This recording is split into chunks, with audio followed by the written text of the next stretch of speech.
მოგესალმებით ყველას. მაყურებლებო და მსმენელებო, დღეს ჩვენ სტუმრად ყავს ბატონ დავით კოხალაშვილი. ბატონ დათო, მოგესალმებით. მოგესალმებით.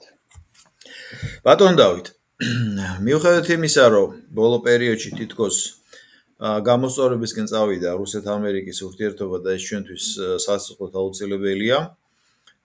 ბოლო ერთი კვირა ალბათ ისმის ცოტა გასაკვირი ინფორმაცია.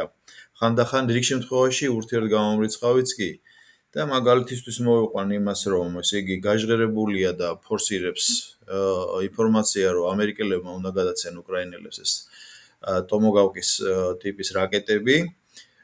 შემდეგ საგარეო საქმეთა მინისტრის მოადგილე რუსეთის ფედერაციის გულისხმობ რიაბკოვმა განაცხადა, რომ ანკორიჯის იმპულსი ფაქტობრივად განულებულია და ტაჯიკეთში ვიზიტის დროს პრეზიდენტ პუტინმა განაცხადა ესეთი რამ, რომ რუსეთის ფედერაციას აქვს ახალი ტიპის იარაღი, საკმაოდ ძლიერი, რომელიც დაანონსებული იყო, მაგრამ ეხლა უკვე გადის სატესტო რეჟიმს და რას ნიშნავს ეს ყველაფერი? ეს ახალი იარაღი ჟღარუნი რასთან უნდა იყოს დაკავშირებული ბატონო და აქ ყველაფერი გასაგებია, რომ პოლიტიკას თავისი ენა ამ ყველაფრის უკან სადაზვერვეზე დაყრდნობით ხდება ეს ყველაფერი. და ბატონო და თქვენი პრეზიდენტური აზრი გვაინტერესებს ამასთან დაკავშირებით. გისმენთ. პირველ რიგში ყველაფერი რაც დღის სინათლეზე გამოდის და რაზეც ჩვენ დღეს ვსაუბრობთ, ეს არის ჩვეულებრივად სადაზვერვო პროპაგანდის მნიშვნელოვანი შემადგენელი. პირველ რიგში მე მაინც ზოგადად ნებისმიერი სახელმწიფო თავის საგარეო პოლიტიკას გეგმავს შიდა პოლიტიკაში არსებული მდგომარეობის გათვალისწინებით. მე მაინც ვფიქრობ, რომ ამერიკის შეერთებულ შტატებში არსებული ვითარება იმდენად მძიმეა, რომ არ მგონია, რომ ამერიკის შეერთებული შტატების დღევანდელი პრეზიდენტი ზოგადად იმ ტიპის ვთქვათ დამოკიდებულებით გამოირჩეოდეს, რომ კიდევ უფრო აამაღლოს ვთქვათ რუსეთის გაღიზიანების რაღაც კოეფიციენტები. ხვდებით ყოველ შემთხვევაში უპრეცედენტო ფაქტს, რომ ამერიკის შეერთებული შტატები იძულებულია, რომ საკუთარი ქვეყნის კონსტიტუციური წყობილების დაცვისათვის მან გამოიყენოს შეერაღებული ძალები, რაც არ არის სასურველი და ამას ნებისმიერი სახელმწიფო ყოველთვის ერიდება. ამასთან ერთად ჩვენ აუცილებლად უნდა ერთი რამ გავითვალისწინოთ, რომ სადაზვერვო საქმიანობის პრაქტიკაში ჩვენ გვაქვს ძალიან დიდი მაგალითები, მათ შორის ძალიან შორს რომ არ ვიაროთ, ცივი ომის ამის დადასტურებაა, რომ მიუხედავად იმისა, რომ ზოგადად საზოგადოებისთვის და მსოფლიოსთვის პროპაგანდის საშუალებით ცნობილი იყო, რომ ამერიკის შეერთებული შტატები და საბჭოთა კავშირი ერთმანეთს ძალიან დიდი მოწინააღმდეგეები იყვნენ, მათ ჰქონდათ საერთო წერტილები, საერთო შეხების წერტილები, სადაც ისინი პრაქტიკულად ერთმანეთთან ძალიან კარგად იყვნენ შეხმატკბილებული და საკმაოდ კარგ მოგებებს ნახულობდნენ. რატო არის ესეთი დამოკიდებულება ყოველ შემთხვევაში დღესაც აუცილებელი? იმიტომ რომ არსებობენ სახელმწიფოები, რომლებიც იბრძვიან დომინირებისათვის და ისინი არასოდეს არ გადადგამენ ისეთ ნაბიჯს, რომ მათ დაკარგონ თავიანთი პოზიცია. ზოგადად ქართულად რომ ვთქვათ, შეჩვეული ჭირი ჯობია შეუჩვეულსო და ამ შემთხვევაში ზოგჯერ ხდება ხოლმე ისე, როდესაც დომინანტობისათვის მებრძოლი სახელმწიფოები გარკვეულწილად რაღაც სიტუაციებში სტრატეგიული პარტნიორებიც კი არიან.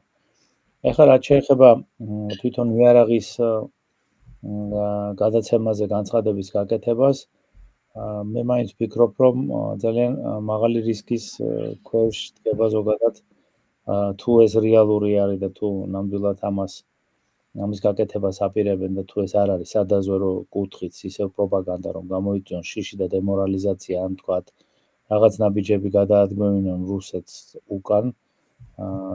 ამ შემთხვევაში ვფიქრობ, რომ მაშინ ძალიან ცუდად არის ზოგადად საქმე და აქ არ იქნება იმ რაოდენობაზე საუბარი, მე მგონი, რომ შეიძლება ასეთი ტიპის იარაღის გამოყენებით ძალიან ბევრი ადამიანის სიცოცხლე მოისპოს და ზოგადად ფიზიკურად განადგურდეს ქალაქები, შეიძლება სახელმწიფოც და ჯერ კიდევ საკითხავია იარაღის გადმოცემამდე, თუ კი ეს რეალური პროცესი დაიწყება, იარსებებს კი ის სახელმწიფო, რომლისთვისაც ეს იარაღი არის განკუთვნილი.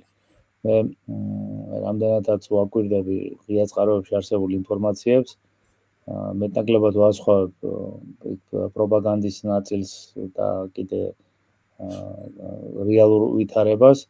მე მაინც ვფიქრობ, რომ თანამედროვე რუსეთის ფედერაცია მზად არის ზოგადად იმ წინააღმდეგობებისათვის, რომელსაც ის მის წინაშე ხვდება. უბრალოდ უპრეცედენტო შემთხვევაა, რომ ჩვენ ახლა რაც არ უნდა ვთქვათ, რომ ვერ განვიხილა უბრალოდ უკრაინა-რუსეთის ჭრილში მდგომარეობას, რაც ხდებოდა, იმიტომ რომ პრაქტიკულად თითქმის ნახევარი მსოფლიო ჩარეული იყო ამ კონფლიქტში და აბსოლუტურ უმრავლესობა სახელმწიფოებისა თუ ეკონომიკური თუ სამხედრო ბლოკებისა პრაქტიკულად მიმხრობილი იყო უკრაინის სასარგებლოდ და მიუხედავად ამისა, რუსეთის ფედერაციამ შეძლო ის, რაც შეძლო და ჩვენ გვქონდა ძალიან დიდი პრაქტიკული მაგალითები, ისეთი უნიკალური შემთხვევები, როდესაც სადაზვერო სამხედრო ხასიათის სადაზვერო ოპერატიული თამაშებით ძალიან მნიშვნელოვანი ოპერაციებიც კი ჩატარდა. ამიტომ აქ მარტო იარაღთან დაკავშირებულ ქმედებებზე არ არის საუბარი. მე მაინც ვფიქრობ, რომ დიპლომატიური და სამხედრო დაზვერვა მაშინაც კი, როდესაც თქვათ, გარკვეული აქტიური მოქმედებები საბრძოლო ველზე არ მიმდინარეობს, ისინი მაინც აქტიურად ახორციელებენ თავიანთ საქმიანობას. ამიტომ მე მაინც ვფიქრობ, კიდევ ერთხელ ვიმეორებ, იარაღის მიწოდებამდე არის ჯერ გადაწყვეტილების მიღება, შემდეგ მისი ტრანსპორტირების და ეს შემდეგ ამ შემთხვევაში რატომ არ ისმება კითხვა, რომ შესაძლებელია, რომ რუსეთმა საერთოდ მიიღოს გადაწყვეტილება, რომ საერთოდ გაანადგუროს უკრაინა და მას ამის შესაძლებლობა დღეს აქვს და ის არ გამოდის და უკრაინის პრეზიდენტის მსგავსად ყოველ დღე ესე დავარქვათ არ მათხოვრობს დახმარებას სხვადასხვა ქვეყნებიდან. ახლა არც იმის აზრისაგან არა ვარ შორს, რომ რა თქმა უნდა რუსეთს გააჩნია თავის სტრატეგიული პარტნიორები, მაგრამ ის სოლიდურად გამოიყურება და ყოველგვარი კივილისა და ტირილის გარეშე ის თავის მიზნებს აღასრულებს და საკმაოდ კარგად ვაჭრობს იმ ქვეყნებთან, რომლებიც დღეს ერთად არიან დალაგებული.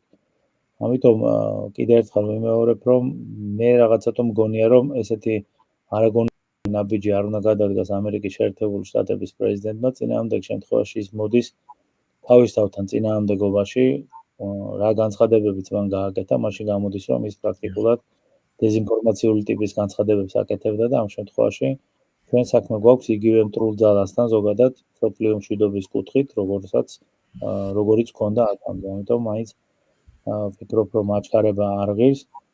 ამაზე ჩვენ შეგვიძლია კიდევ ერთი დამატებითი თქვათ გამომყარებელი მონაცემი მოვიტანოთ, რომ ისრაელთან დაკავშირებული პრობლემა ცოტა ისე არ გადაიჭრა, როგორც უნდა გადაჭრილიყო, მიუხედავად იმისა, რომ გარკვეული სტრატეგიული, მაღალი დონის სტრატეგიული პარტნიორული ურთიერთობები იყო. ამიტომ ვფიქრობ, რომ მე პირადად არც არასოდეს ყოფილი ვარ და არც დღეს რომ მსოფლიოს ჰყავდეს ერთი პატრონი და ამ კუთხით ვფიქრობ, რომ გარკვეულწილად მიმდინარეობს მოქმედებები, რომელიც ამ ერთი პატრონის არსებობის ნეიტრალიზაციისკენ არის მიმართული და ვფიქრობ, რომ ეს სამყაროსათვის კარგი იქნება, რომ გარკვეული ბალანსი იყოს დაცული. ბატონ დათო, აი მნიშვნელოვანი არის კიდე ტექნიკური საკითხი, თქვენ ახლა სწორად გაუსვით ხაზი, რომ ერთია დეკლარირება და მეორეა ამის შესრულება.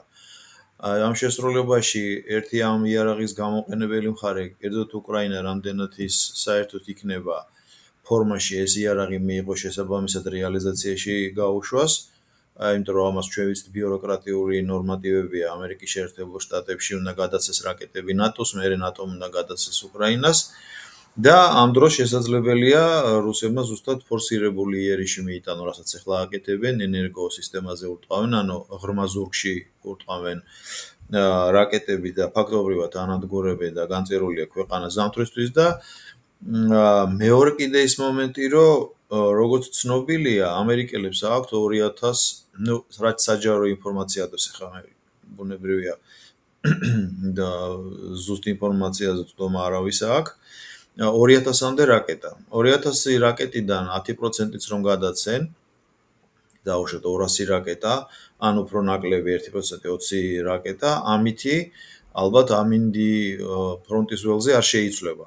ესე იგი გამოდის, რომ ეს არის წმინდა წყლის პროვოკაციული მოქმედება, რომ რუსეთს განახორციელებინონ უფრო მეტი აგრესიული შეტევები, რომ ბოლოს და ბოლოს უკრაინის თემა ერთხელ და სამუდამოდ გადაწყვიტა.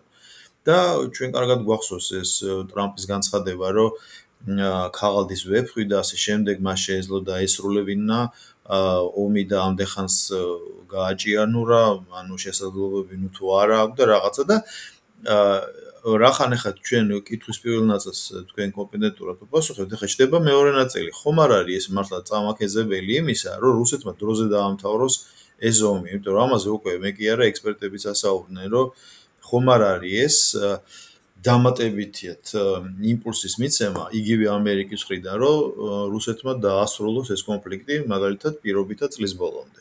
თქვენ როგორ გეჩვენება, შესაძლოა ეგეთი რამეც იყოს? იმიტომ რომ 20 და 200 რაკეტაც არაფერს იმას არ შექმნის.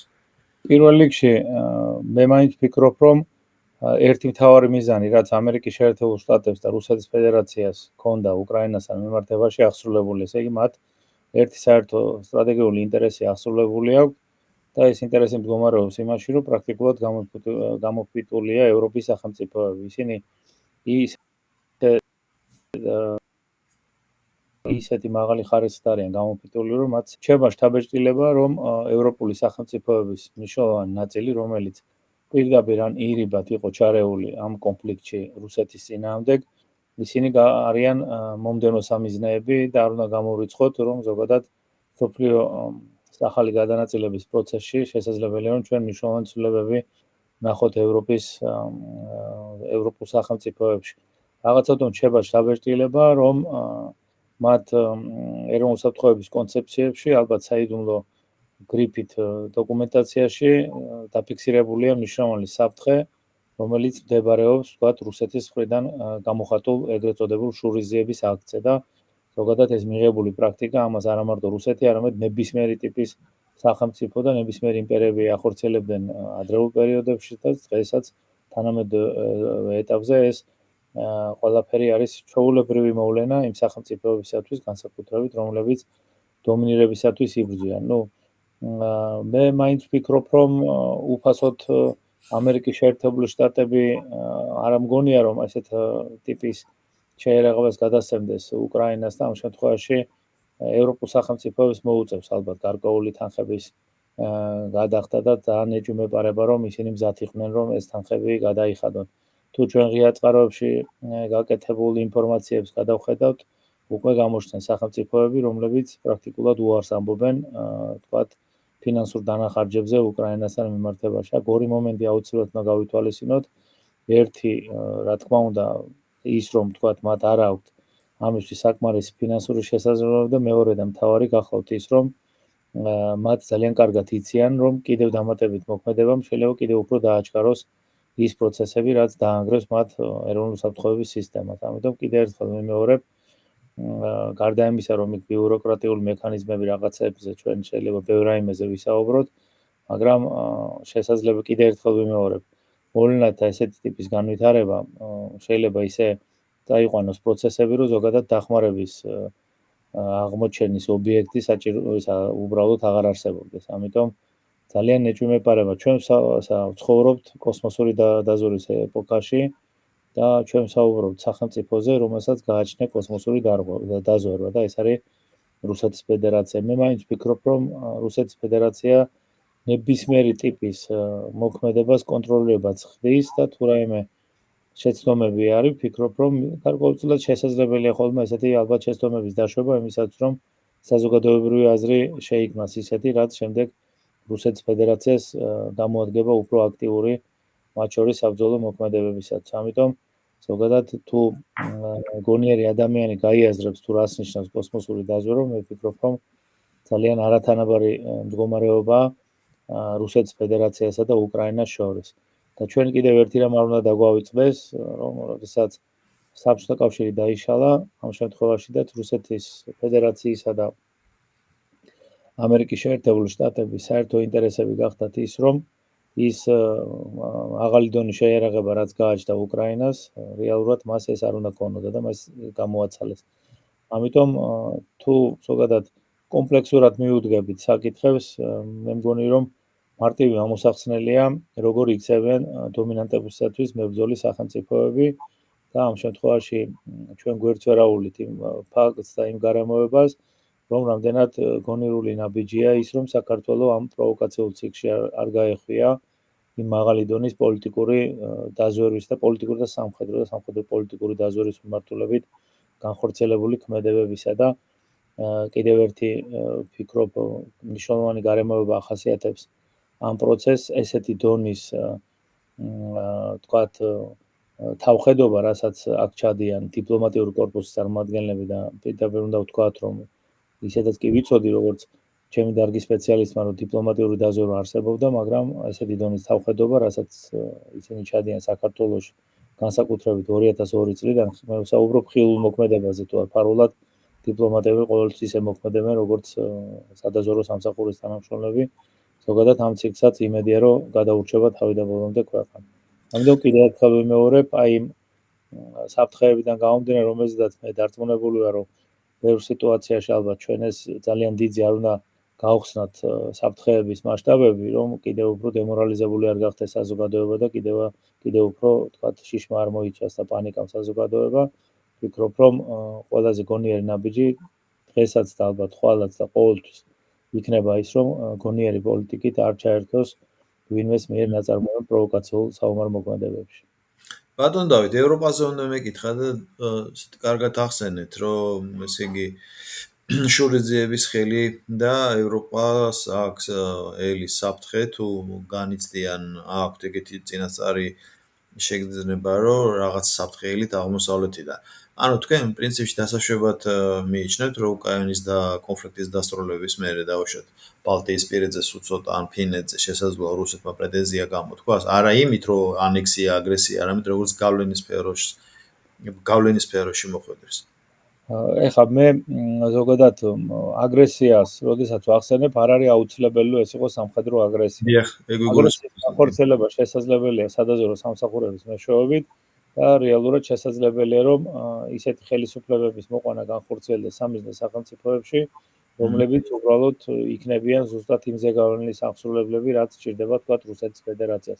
ამიტომ საუბრობ, რომ ყველაფერი გასათვალისწინებელია, თუ იმას გავითვალისწინებთ, რომ ამერიკის შეერთებული შტატები დღევანდელ დღეს მაინც დაღმავალი ციკლით გამოირჩევა, მე ვფიქრობ, რომ ისიც გარკვეულწილად თუ ჩათრეული არა, ალბათობის მაღალი ხარისხით, მას აქვს გარკვეული სტრატეგიული მიზნები და ამოცანები და შესაძლებელია, კი არა ესე იქნება, რომ ისიც ამ პროცესში გარკვეულ მოგებას ნახავს. მარტო რუსეთის ფედერაცია არ იქნება ის სახელმწიფო, რომელიც მიიღებს მოგებას. მე ვფიქრობ, რომ ამერიკის შეერთებული შტატებიც საკმაოდ მაღალი მოგების მოლოდინში იქნება და არის. იმიტომ ვახსენე თავიდან, რომ ერთი სტრატეგიული მიზანი, რაც იყო ამერიკის შეერთებული შტატებისა და რუსეთისათვის გახლავთ ის, რომ რეალურად ევროპა არის დასუსტებული.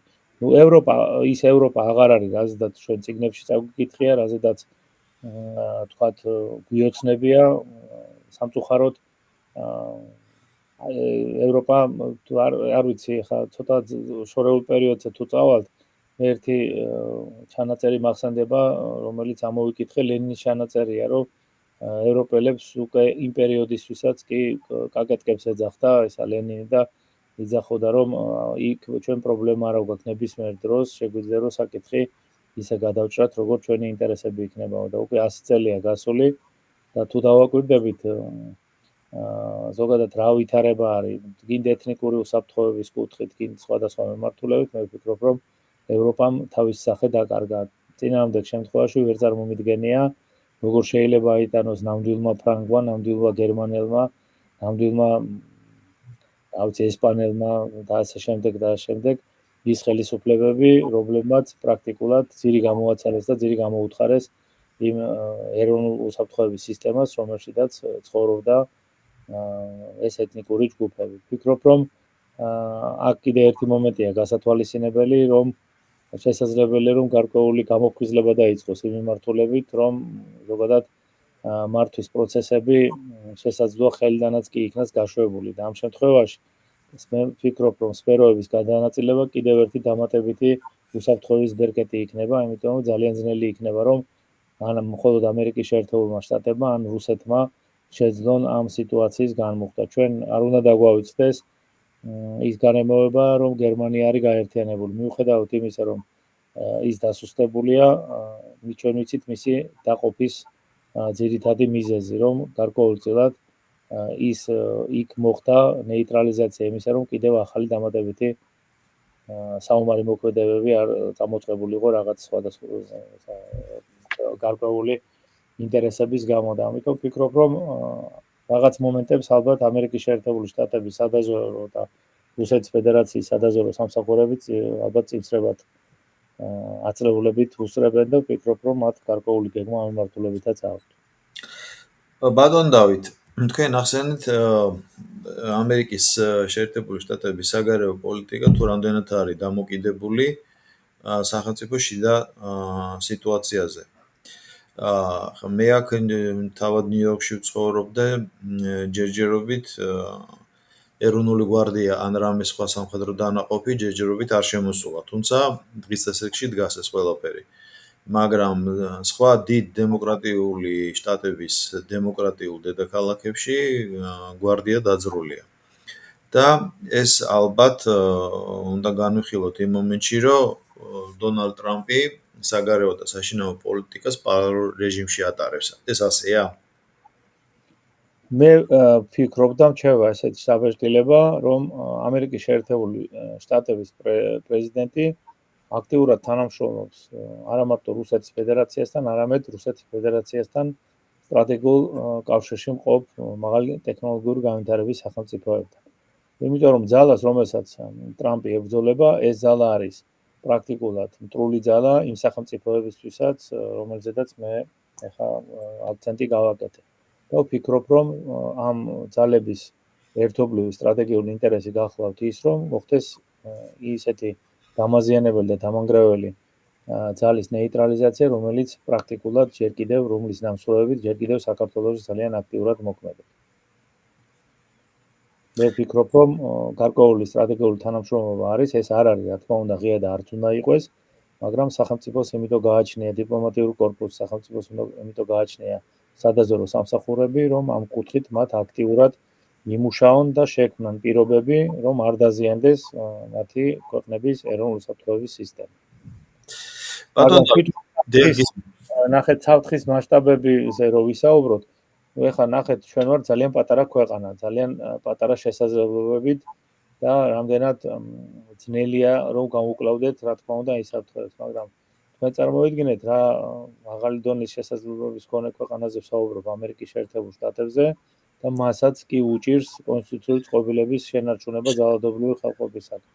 ამიტომ ის ყველა გადაადგილება და გვარდიის გამოყენება ნიშნავს იმას, რომ იქ არის ძალიან მაღალი საფრთხე, რომელზედაც არც ამერიკაში არ საუბრობენ და ალბათობის მაღალი ხარისხით ძალიან შეიძლება უმძიმესი, თქვათ, განვითარება კონდეს მოვლენებს.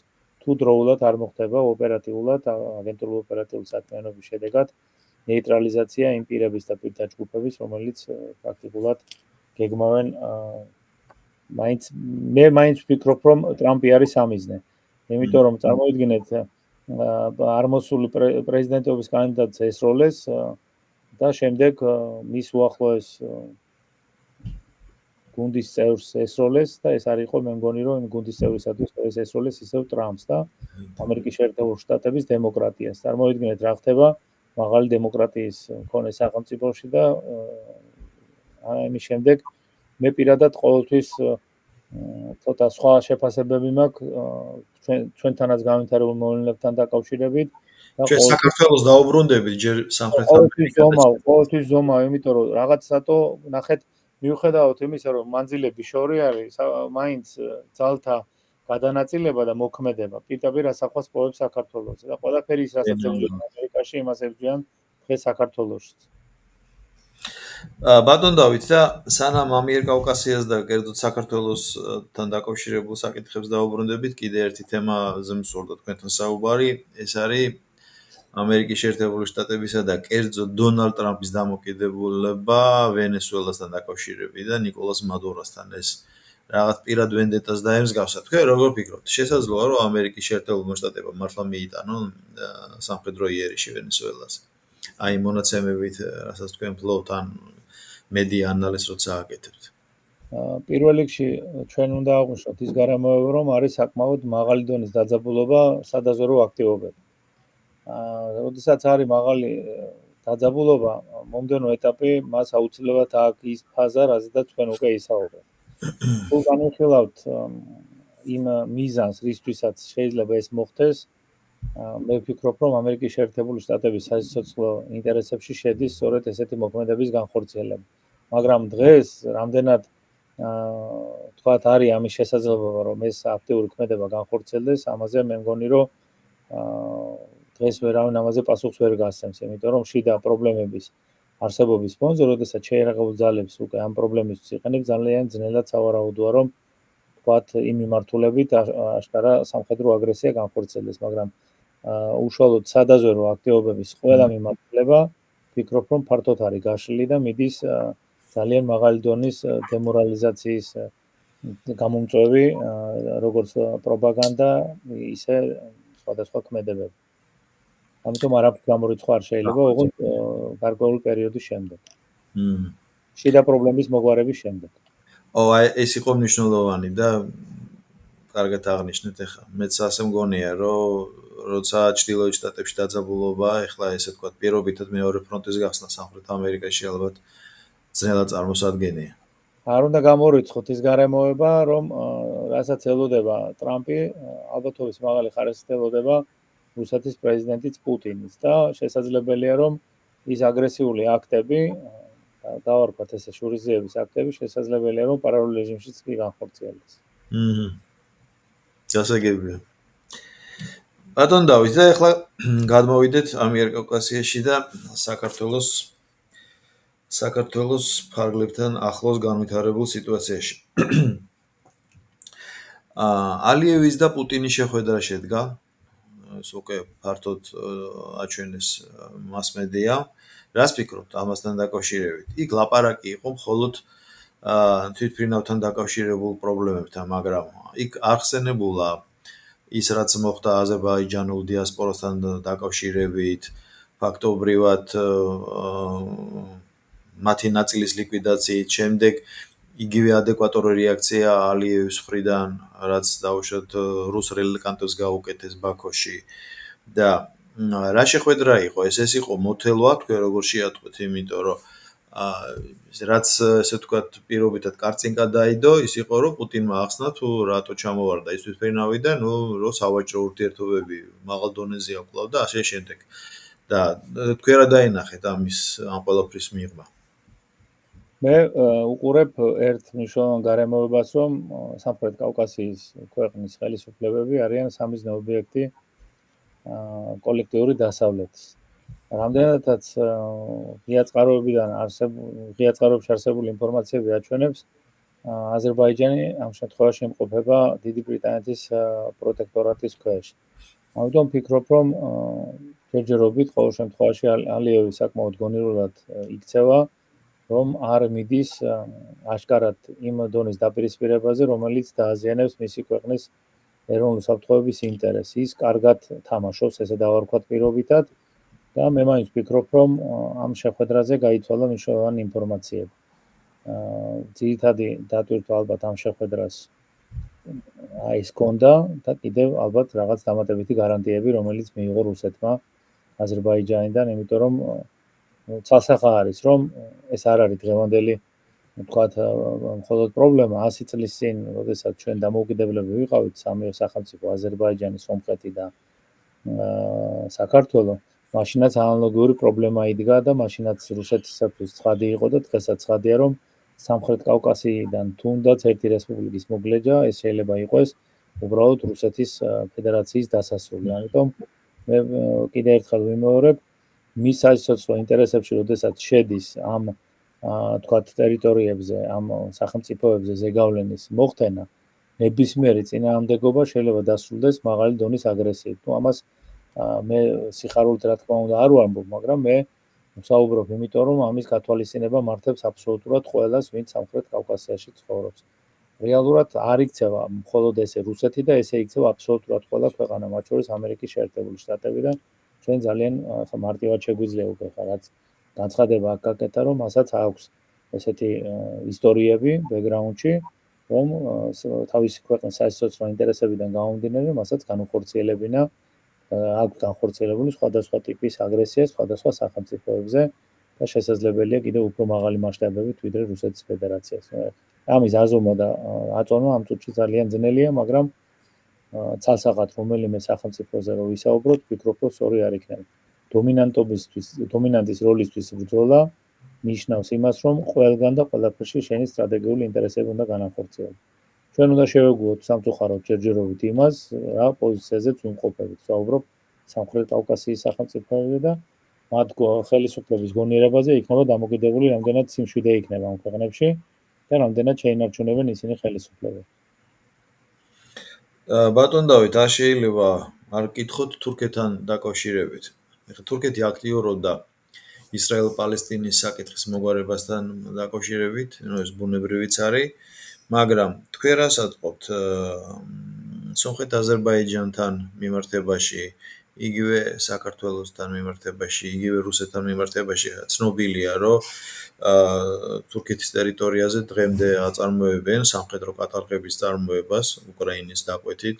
ასევე თურქეთს არ უცნია, არ უღიარებია არც ყირიმი და არც ის 4 ოლქი, რომელზეც რუსეთს პრეტენზია აქვს, მაგრამ ამავდროულად იგი თანამშრომლობს რუსეთთან და რიგ შემთხვევაში ერდოღანი ამბობს, რომ პუტინი მისი ერთ-ერთი საუკეთესო საქმიანი პარტნიორია. თქვენ რას ხედავთ თურქეთის ქმედებებში აი ამ ბოლო პერიოდში? რა მიმართულებით ავითარებს თავის პოლიტიკას? რა ნიშნებს ხედავთ? ბუნებრივია საქართველოს კონტექსტში გულისხმობთ, თორე ისრაელთან დაკავშირებით ისაც გასაგებია. პირველ რიგში მე მრჩება შთაბეჭდილება, რომ ერდოღანი ძალიან დავალებული უნდა იყოს რუსეთის ხელისუფლებასთან დაკავშირებით, მათ შორის რომ ის ცოცხალია და ზოგადად ის ხელისუფლებაში არის. ამის ძალიან დიდი დაშლა თქვენ 16 წლის ამბავს გულისხმობთ, ხო? ძალიან დიდ დროს აიღებს და ამიტომ ზოგადად მე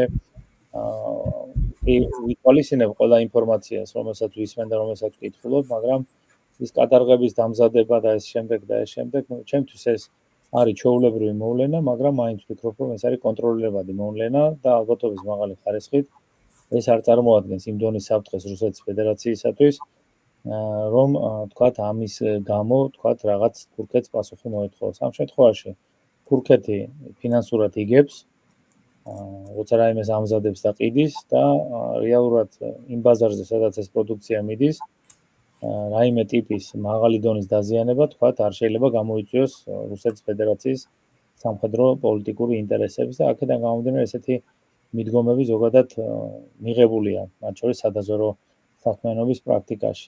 რაც შეეხება ზოგადად, ერდოღანი რო გონიერი ადამიანია და მას სიბრძნე აქვს და მე მივესალმები ზოგადად ესეთი ასაკის ადამიანებს ხელისუფლებაში, იმიტომ რომ სიბრძნის ასაკი როდესაც იწყება, მაშინ არის ალბათ ყველაზე საჭირო ესეთი ადამიანები ნებისმიერ ხელისუფლებაში, რომ ნაკლები შეცდომები იქნას დაშვებული და უბრალოდ მე ძალიან ბევრი მასალა მაქვს თქვა თურქეთთან დაკავშირებული გავლილი, მათ შორის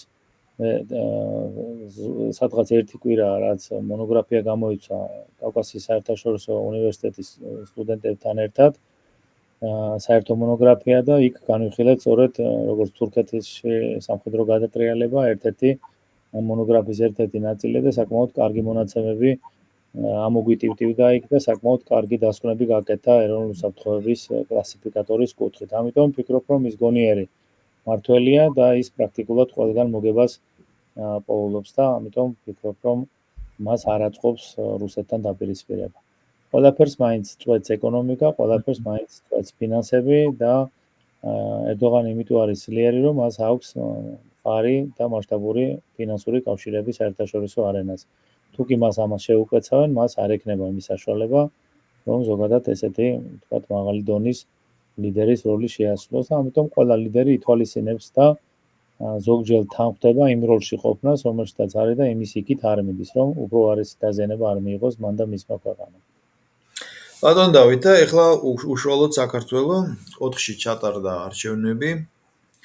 მივიღეთ მოსალოდნელი შედეგები, თუმცა მე პირადად არ მოველოდი იმას, რაც ქუჩებში დატრიალდა. ვიცოდი, რომ იქნებოდა გამოსვლები, ვიცოდი, რომ იქნებოდა პროტესტი, მაგრამ ის რაც ახლა პრეზიდენტის სასახლესთან იერიში მოხდა, ეს მართლაც წარმოუდგენელი იყო, მით უმეტეს მე ამის რაციონალურ მარცვალს ვერ ვხედავდი ამ ყველაფერში, რა უნდა მოხდარიყო, რა განვითარება უნდა ქონოდა ამას.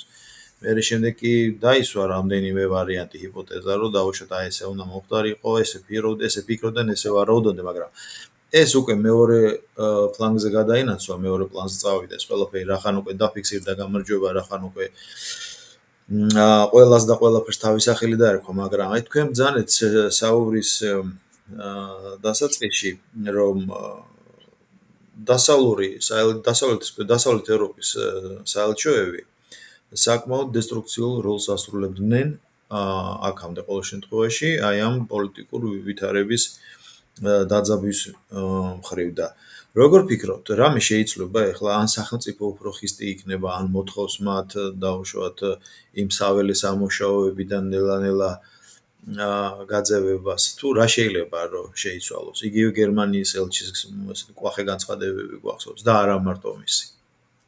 პირველ რიგში თუ ნებას დავთავთ, სულ 2 წუთი ასეთ უბრალოდ იმ სიტუაციას რაშიდაც აღმოჩნდით.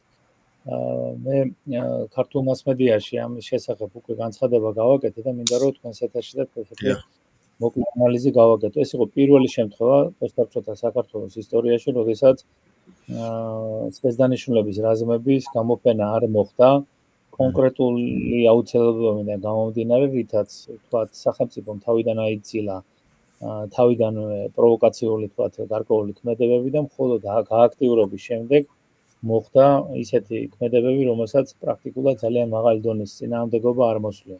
მე მაინც ვფიქრობ, რომ ჩვენ და საბედნიეროდ პირველი შემთხვევაა, როდესაც მე ასეთ ტიპის განცხადებას ვაკეთებ, რომ საქართველოს სადაზვერვო და კონცადაზვერვო უწყებებმა და მათ შორის პოლიციურმა უწყებამ თავისი როლი შეასრულეს, ეს იმათ ნიშნავს, რომ მათ ჰქონდათ საკმარისობით, დროულობით და სრულყოფილებით გამორჩეული აგენტურული ოპერატიული ინფორმაცია. რაც შეეხება პრეზიდენტის სასახლის აღებას, ბევრი ადამიანი ცდილობს, რომ ჩათვალოს, რომ ესო რაღაც ზოგი იძახის დადგმული სცენარია, ზოგი რაღაცა.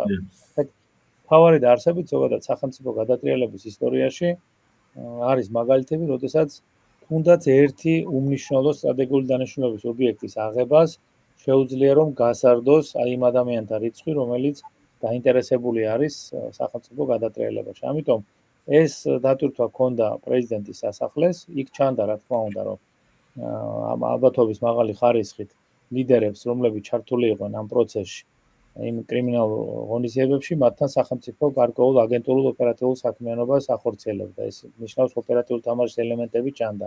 რაც თვლი რომ ძალიან ამ შემთხვევაში მაღალი დონის საქმიანობასთან გვაქვს საქმე და ვფიქრობ, რომ ყველაფერი იყო სწორად დაგეგმილი, რამაც ძალიან კარგად ყოველგვარი მსხვერპლის გარეშე ესე იგი მოხდა რეალიზაცია ამ პროცესის ნეიტრალიზებისა და ვფიქრობ, რომ ესეთი გონივრული მიდგომები ჩვენ ყოველთვის შევძლებთ, რომ თავიდან ავიცილოთ ის საფრთხები, რომლის წინაშე ვდგავართ. ეხლა მეორე და მნიშვნელოვანი რაზეც თქვენ ხაზგასმას აკეთებთ, კიდევ დაგვიფიქსირდა ჩვენ უპრეცედენტო შემთხვევები, როდესაც ორი მაღალი დონის დემოკრატიის მქონე სახელმწიფოს გადაეცა საგარეო საქმეთა სამინისტროს საპროტესტო ნოტები. ეს არის უპრეცედენტო შემთხვევა საქართველოს ისტორიაში, ამას ვერცერთი ხელისუფლება ვერ ბედავდა, არ შეიძლება რომ ეს დადებით მომენტად არ ჩაითვალოს. თუ როგორც მე მახსენდება, ერთ-ერთ გახარიეს პრემიერ-მინისტრობის დროს ესეთი განცხადება გაკეთა ღია წყაროებში, რომ იქ იყო ევროკავშირის ელჩი.